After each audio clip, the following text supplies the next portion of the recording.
So, sorry, Kol So- Basar. So we would think that Kol Basar would lead into Harames, but in fact it doesn't There's an because of actual- Psik. So we see that this is the general category, and then we're going to talk about the specific Okay, categories. okay. And that's why it separated itself out. So literally anything that's got flesh, anything that's alive, we're talking about. Haromes, the creeping, with another munach. So this is going to separate itself out again from what's come before and lead to what's going to go afterwards. And this one does not have a psik after it. It started from the creeping species because of their slow mobility and adherence to low-lying areas, as denoted by the shape of the reading mark. So it's leading from them and going forwards. So again, when we compare back to 7:14, we see that as they're coming into the ark, they're coming in. That's the one that Sue mentioned earlier. We see that they're coming in a different order. We have chaya, the wild animals are running in first, and then the tame big animals are going, and then the things that crawl, and then the birds are coming in so that they don't bump into anything. So that's the order that they're all stampeding into the ark. Now, as the water is overtaking them, it's a different story. Those things that don't have the ability to escape are the things that disappear first. So haromes is what's disappearing first. The things that crawl. Al haaretz, over the earth, with the rivi'i. Rivi'i is a stabilizing standalone note. Number 4. But the same fate befell those that could move swiftly over the earth. The lack of air and the high water pressure had overpowered their abilities to survive, as stressed by the broad meaning of the reading mark. So, because it's covering all of the land, it's telling you that the romes, that characteristic, isn't something that would, so if you didn't have that, you would have been able to survive. So al haaretz, it's standing alone. It's everywhere. But getting back to what you said before, that it's not the same order. Why, when they're going in the ark, wouldn't they? When they're going into the ark, you hadn't been here for those psukim, so we had said that the animals were gathered and waiting to go into the ark, and yet there was no foreknowledge of exactly when they were supposed to go in. The water had already started to fall, and the going in, even though it was prepared for 120 years that he was building the ark slowly and gathering the animals slowly, the going in was still hectic and panicked and so on. The animals were panicking. So those that were big and could run fast are the ones that ran into the ark first. All of the wild big animals ran in first, and then the large domestic animals went next, and then the things that crawled went last. And finally, even though you would have thought that the birds might have gone in at the same time or might have gone in first because they could fly really, really fast, they paused to go after the animals, again because of the fact that this is still something that God was ordering, and probably just logistically to keep from bumping into everything that had come before.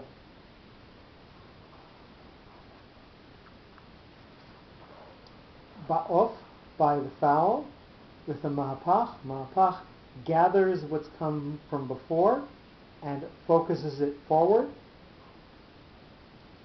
The deadly blow of the flood was received by the fowl that was close to the ground, just like on the bird that could fly, and it was additionally compounded by the heavy hail that confused it and killed it mechanically, as shown by the directional shape of the reading mark.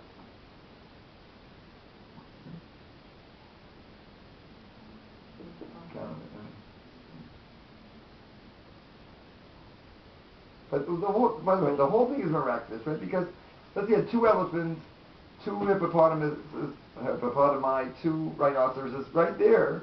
That would probably fill up the ark, knowing that we know the dimensions, right? So to understand it literally, It's a miracle. The whole thing is a miracle. Not a question. The question is the reaction of the participants, and we're trying to infer that from the reading marks, from the notes and what they tell us about the extra depth that's in the story. Right. So that's something, again, that we're trying to read in here.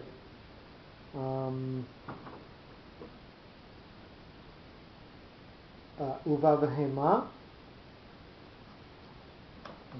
The note is a little bit blurred here. I'm sure it's a katon, number 6. Sorry. That's a pashta on top of the last hay, right? over the last hay. Oh, really? Oh, my gosh. No, it's not your eyes. I don't think it didn't come out. It didn't come out, yeah. Yeah, it's And by the That's cattle. fine, Pashta points forward to what's going to come after it and slightly emphasizes the word. The same punishment was experienced by everybody and by the cattle, which experienced the calamities as suggested by the directional shape of the reading mark. So it's making a focus on them. So again, we're talking about the order in which things seem to have perished, and we've run out of logical sequence now, because you would think that the sherets, the things that stay closer to the ground, would perhaps have been an earlier category than this, but we'll see why they come later. Well, I just noticed something because of the pasuk that you mentioned before, Sue, Mm-hmm. that romeis is really, romeis is a category and it's also a verb, right? Haromeis, haromeis. Mm-hmm. Haremes, haromeis. But Yes. here romeis is with the basar. But again, we say that Is that basar, basar everything? basar is separated out by the munach and the psik. So basar is completely standing alone because it's more the general category. Okay, but Anything that's got flesh.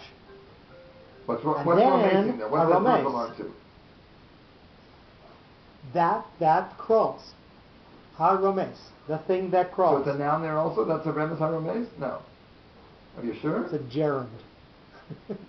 What? No, It's a verb acting as a noun. Mm-hmm. There's a word for that. It's a word acting as a noun. Is that what gerund? Right. Mhm. Yeah, running is good for you. So that's a verb acting as a noun. That's a gerund? Yes. Oh, or the living. Right. Oh. But I know, but you can't, okay, even though you want to say every note per word, but haromeis can't just hang by itself. It is kol habasar haromeis, no? Where's the verb? No. They Wait, got- kol basar ve'igva, no, Alan. Yeah. You've got to understand the nature of this translation.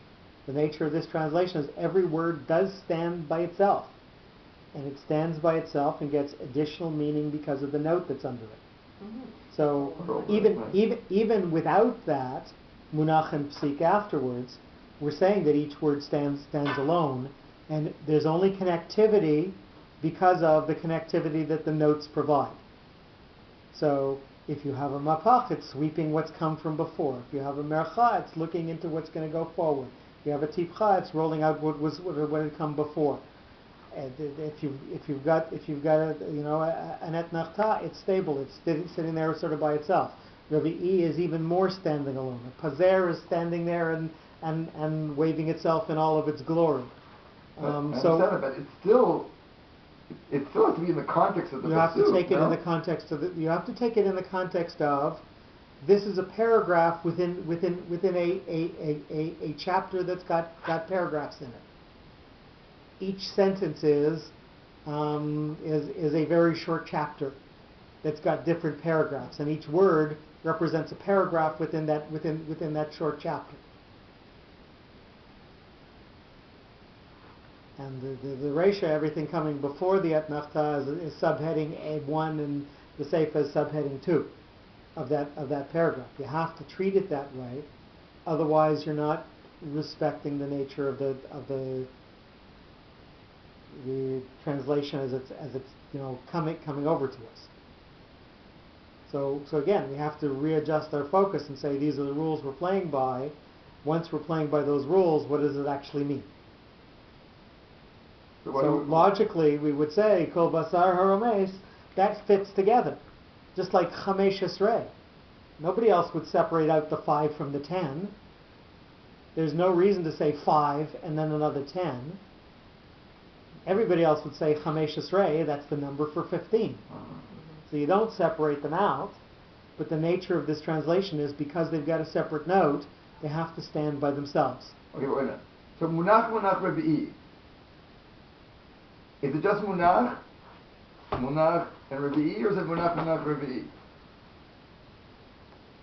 It's if you have to interpret each set of words that has its own note as its own standalone, and the only question is whether it's got some connectivity to what goes after it or not. The second munach separates itself out from what's gone before and looks forward, like every munach that we've dealt with in the past. The revi'i stands by itself, even though it's got the servants that come in front of it, the first and second munach, and that first munach in the combination is an exceptional one because it always has the psik after it. So not only is it going to separate itself out from what was in front of it, it's going to separate itself out from what goes after it. Okay, but It was going to look forward, but then it got blocked. So that's why we have to say kol basar is a general category, and then we're going to go to the specifics because it has to stand all by itself. It's separated out from before and separated out after. So of all the notes, are any notes like, okay, I know that Gershayim Tzvir are 2 separate notes, but like say Kadma Vazla and is Kadma Vazla one note? Or we have to rethink that. We have to rethink that. We have to say that the first Kadma is like a Pashta. It's a flag on the word that slightly emphasizes it and points forward to whatever's going to come after it. So it is conceptually attached to what's going to come after it, but it stands alone. It's separate. And then we have to say what comes after it and tie it back to what came before. That's what we're doing with every merchat tipcha. Wait, Kadma Vazla, really? But wait a minute. So is it Kadma, but there is a note called Kadma Vazla, or is no note Azla Gerish? There's no note called Kadma Vazla. The 2 are separate notes. You can sometimes get both of them on the same word. You can have a word that has more than one note on it. So Kadma Vazla are 2 notes, you're saying? Kadma and Azla are 2 notes. So it's just the way I learned it that it's Kadma Vazla. It's a combination. The one is followed by the other, just like Mercha is followed by Tipcha. Okay, but if it's always followed, but it's not. Okay, so Mercha is not always followed by Tipcha. Azla doesn't always have a Kadma in front of it. So if it's not, so then Kadma Vazla, if it isn't one idea or one note, then it would be called Pashta Azla Gerish. Right? So there is something to that it's Kadma Vazla. So that's we say the 2 of them have a connection. The one looks forward and the other completes the sequence. So not a question. There is a conceptual connection, and you have to attach this paragraph, not this word, not this single thought, but this paragraph to this paragraph somehow. The one has to complete the other. But more than that, but they are separate. They are separate and have some validity in and of themselves. So agreed. It's not standing alone. Like we're saying for revi'i. The revi'i, the word really has to be able to stand alone. It can have all the servants before, but it's going to stand alone. It's going to stand alone on what it is. Wait a minute. Kadma Vazla has to be a little different than Pashta Azla Gerish. Otherwise, it would be called Pashta. There would be no such thing as Kadma Vazla. It would just be Pashta and Azla Gerish. How would you know if it's Kadma Vazla or we do say contextually? That's it. So how do you, so? But to sing it is the same also. To sing it is the same. No, to sing it is different. A Kadma Vazla is different than a Pashta Azla Gerish. Well, how do you know? Just by the look of it. How do you know it? You know by what comes after it. That's it. You have to look at what comes after. But it's the same shape. It's the same. It's exactly the same shape. So how And do you? yet How it do has you know? different. And yet it has different cancellation. Just like munach revi, the first munach has a different sound than the second munach. That's the way. That's No, but how the would you know if tradition. it's kadma v'azla or kadma or Only or by pashta you only. as lagerish? You, If you just there's go no, by the shape, there's no such thing as pashta as lagerish. That doesn't exist. But Because by the nature of the fact that there's an azla or an azla gerish after it, the first one has to become kadma. So you're asking, because there is that inherent connection in the notes, why aren't the two paragraphs read together as a single thought? Because each note, each word or word combination was given its own note. Therefore, it's got to have its own But that's what I'm saying. standalone meaning. if it's just Simon was here, he would. Okay, no. No, I see what you're saying, that each note has its own thing, but I'm saying the fact that it's called Kadma v'Azla means that you have to make them together, because otherwise it would be Pashta and Azla Geresh. That way it would be a separate note for each one. The fact that there's a note called Kadma v'Azla, or is there a note called Kadma v'Azla? There is. There's no single note called kadma v'azla. No, but it's... That's two different notes. So then why? Isn't it Pashta Azla Geresh? Because those are the two notes. Tradition because that's what the combination is called. So it's a combination, but you said But it now. It's sort of a combination. Agreed. The combination means that. But it's always a combination. More than, let's say, Mapach Pashta, which is not always together. Mapach Pashta is not always together, even though it comes a lot. So there is something extra about the Kadma Vazla. That combination, because it's always that combination. Well, no, you can have Azla Gerish standing alone. Or Pashta standing alone also.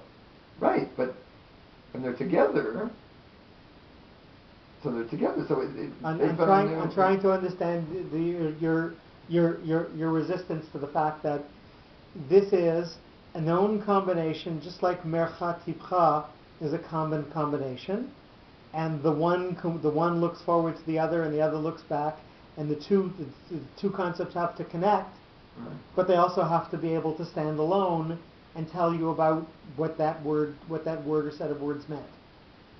And then the two of them flow together. I don't think that have to stand alone because it's that... Kadma v'Azla, agreed.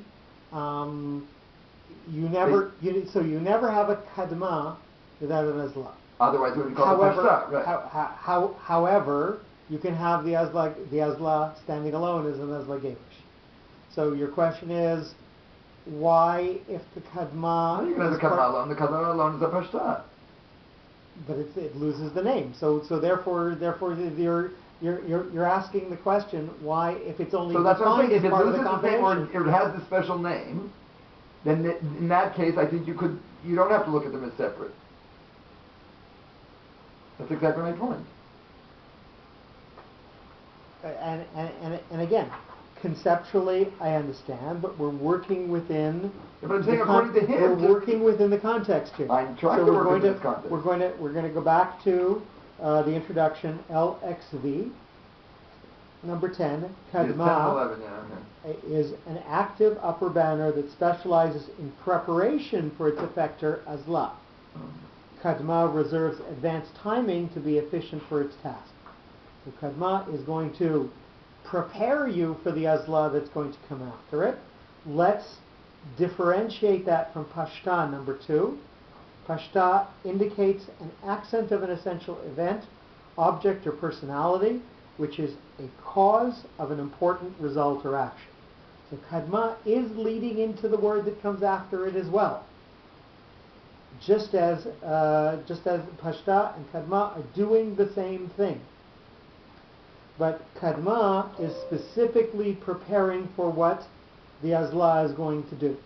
So now let's go to number 11. Azla is a banner and an executor for the Kadma. When he acts independently, he assumes the title of a trumpet, Azla Gerish, and refers loudly to the past. So if you have the Azla Gerish standing alone, it even more strongly emphasizes the word in the fact that it's looking backwards. Whereas if you have the kadma before it, that closes off what your Azla Geresh would have done to just talk about that previous paragraph, not perhaps refer farther back.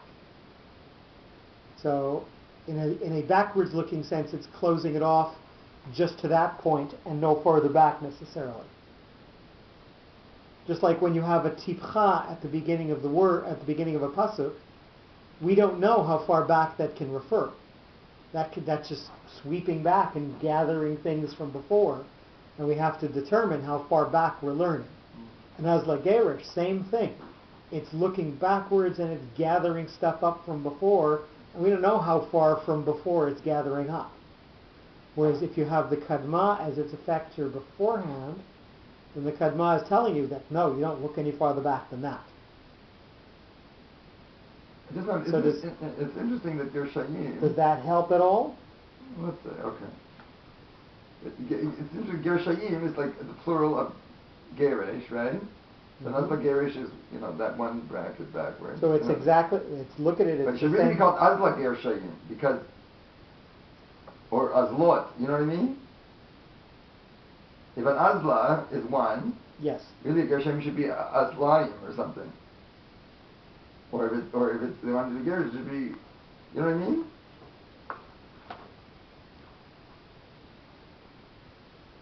And again, other than the fact that nobody calls it that, either by tradition or I don't know why he doesn't go into the names. I mean, he's so exact on everything else. He couldn't have. I don't know. How could he not mention the names? It's so in keeping with this perush. You know what I mean? The shape of the mark, the difficulty of the mark, the name of the mark. It's crying. The difficulty is you need to be able to find a consistency that's going to apply in every time that it appears. And if that consistency isn't there, then you can't do it. Are you saying like that guy? That's that famous story in the Gemara, the guy who darshaned every et. Yes. Until he came to Dvarim and there was one he couldn't, because his et Elohim said what's on the same level, and he threw out his whole papers, which he's an idiot, the guy, because later he found out that it was including Talmidei Chachamim, so he threw out his whole papers. That was a little too, what's it called, paziz, too impetuous. Impetuous. A little bit of both. But if he's finding consistency in the he's finding shape, consistency in the shape and in the connectivity that the shape applies. So you can find the names too. I mean, the names come from the shape. So to say you have to mention it. Maybe we're missing some part of it. Okay. A prologue. There's no way. Your mother probably threw it out. She got mad at him for something. She threw it out. That makes a lot of sense to me. Ger Shayim, Geresh. She threw it out. Geresh. And then he divorced her. Geresh also.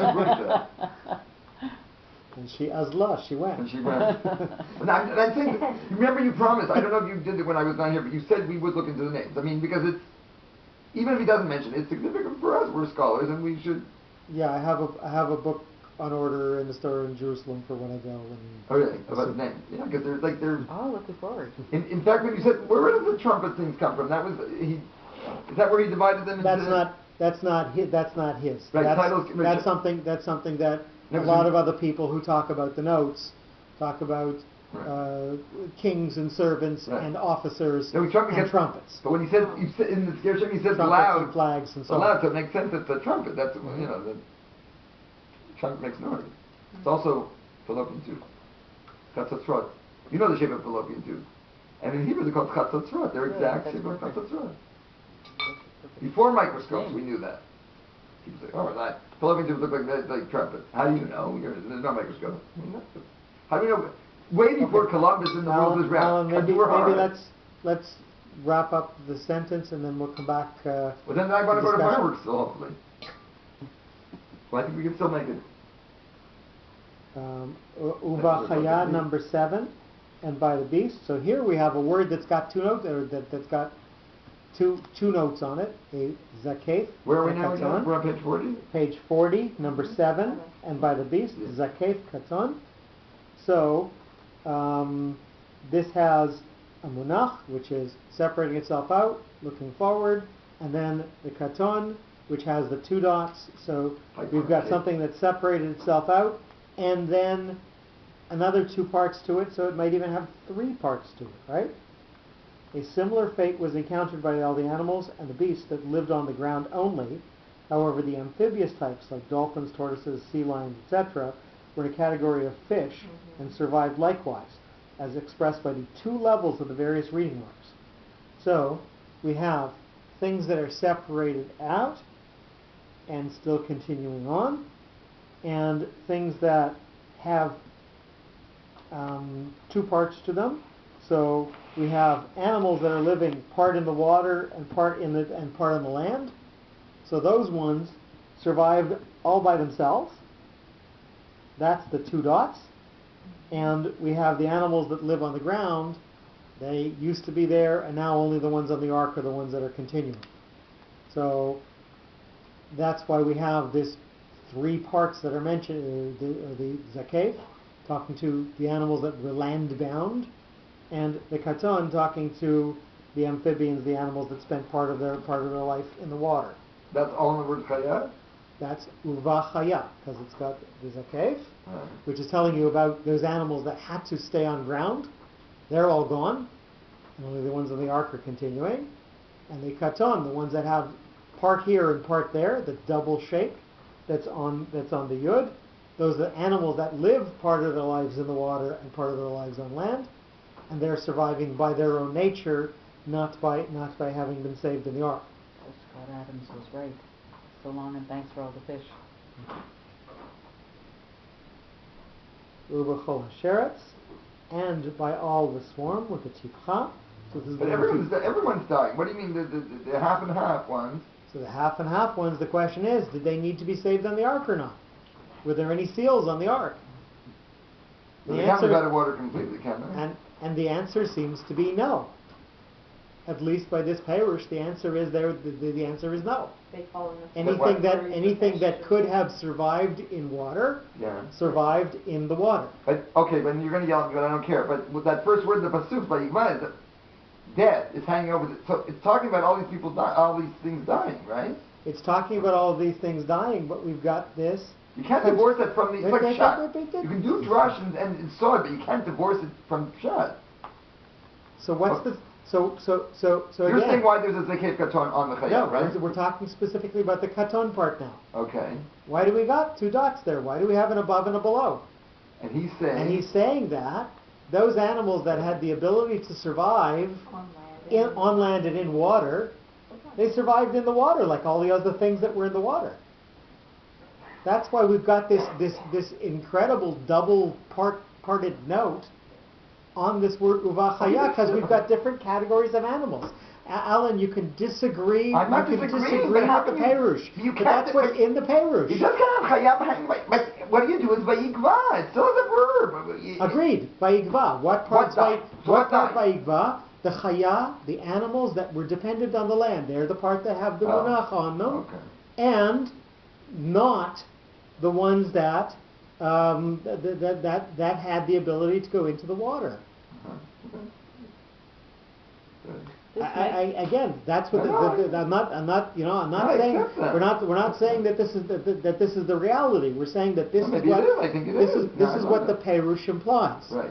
This Perush, when you focus it this way and you give the notes the significance, this is how you could interpret it by that significance. But is that true? Wait, can dolphins and tortoises and sea lions survive just in the water? No, that's why they are bipartite like that. Agreed. They're not going to be able to reproduce until they manage to have land to reproduce on. Or don't they have to come up for air? I think they have to come up for air. Yes, but there's a surface on top of the water. What, they're going to climb up they don't have to climb. Oh, they can swim. Swim to the top of the building. Just to breathe and like come down again. They don't.